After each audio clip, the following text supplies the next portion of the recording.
On the next Donahue, we discover all the things money is and does for our lives, and some of the things it cannot do for us, with psychologist Dr. Herb Goldberg, who says that money talks in more ways than we think, and how we make it, save it, and spend it tells us a lot about our inner feelings, money madness, and all that means. Next on Donahue.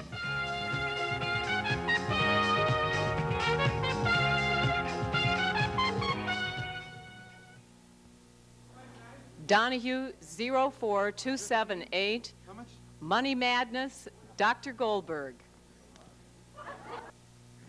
How many in this audience are wealthy? You have to applaud so we can... I mean financially wealthy. Financially wealthy. Got about two. How many here, well, this is really personal, we probably can't tell. How many here, we have mostly women in the audience, and this is a sexist question, I guess, but bear up. How many here know how much money your husband makes? How many would ask your friend how much they have in their savings? Wait, we don't know how many do not know. Oh, that's right. Is that a fair question? I don't think it's fair. How many here do not know what we don't know who you are. Don't show any pictures here. You have to just apply. I do not know how much money my husband earns. It's a good group. Well, how do you mean?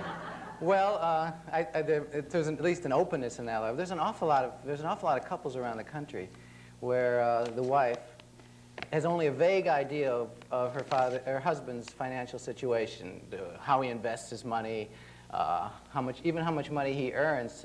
In the old-style relationship, men didn't talk about that to their wives. I had this wonderful experience last night here in Chicago. I went to this restaurant, a lovely, beautiful restaurant. You would tell him. And it's a Ritz-Carlton. It's one of our newest and they have restaurants here, a hotel restaurant. They have a his and hers menu, and the hers menu has no prices on it. And the prices are only on the menu given to the male. Right. And that is not exclusive, incidentally, to the Ritz-Carlton. Other restaurants in Chicago do that. Now, what is Mr. Goldberg, Dr. Goldberg, author of Money Madness, the psychology of saving, spending, loving, and hating money, say about that? So what? Well, I think that, first of all, the whole business, there's tremendous taboos around money in our society. In many ways, we're now at a point where a lot of people will talk about their sex lives before they will talk about their money situation. Like, for example, in a romantic situation, the course of romances frequently goes from not talking about money at all during courtship, almost kind of pretending it's sort of a dirty little thing, to arguing about money during marriage, to trying to destroy each other financially during the divorce. So it goes from a denial of money to a tremendous emphasis on money. There's a wonderful story that a friend told me. You know, I come from Los Angeles, kind of this home of the swingers. You know, really, that's its public image. Just so you keep him out of Chicago, Dr. Goldberg. That's all that matters. So he had gone out with this woman who was an editor of a magazine, and after a few dates, they had made love, and they were sitting around and chatting. And he said to her very casually, "How much do you earn?" She became incensed and said, "That's personal." It is. And it was less personal for her to make love than it was to talk about how much she earned. And likewise, I would even ask the audience here, how many of you would go to even your best friend, how many of you would go to your best friend and ask them how much they have in their savings account?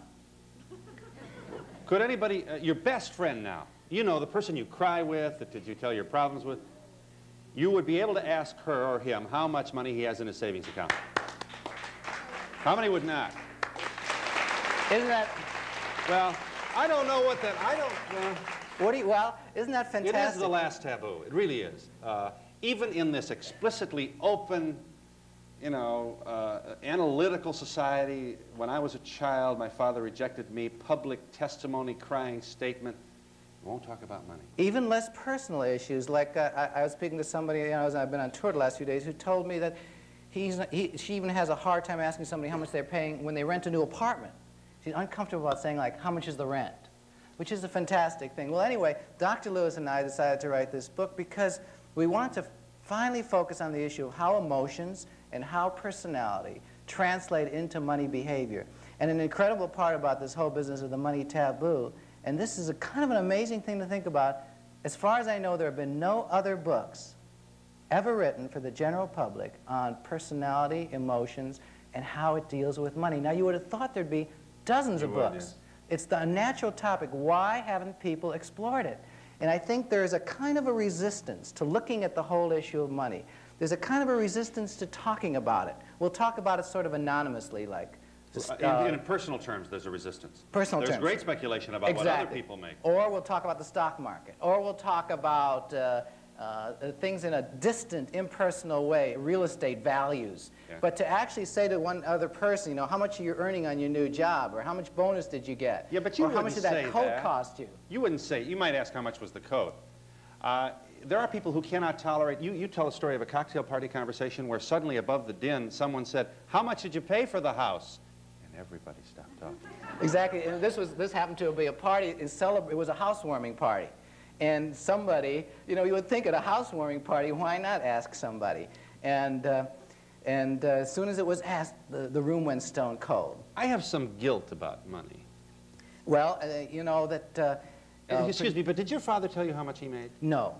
In fact, it's very classic among parents and children, for children not to know about their own parents' financial situation. I feel that it's basically destructive. But on the other hand, it also is revealing of something about the interaction between the parents and the children. In other words, some parents control their children through money, maybe through doling out money in small quantities. And surprisingly enough, many parents, even particularly as they get older, begin to get paranoid about their own kids. You know, is she coming to visit me because they're waiting for me to die and because they want my money? But is she being nice to me because of that? And it gets even worse with age rather than loosening up. But I feel that if a kid knows what his old man makes, he's going to say, what am I doing in this gas station? Working. You know?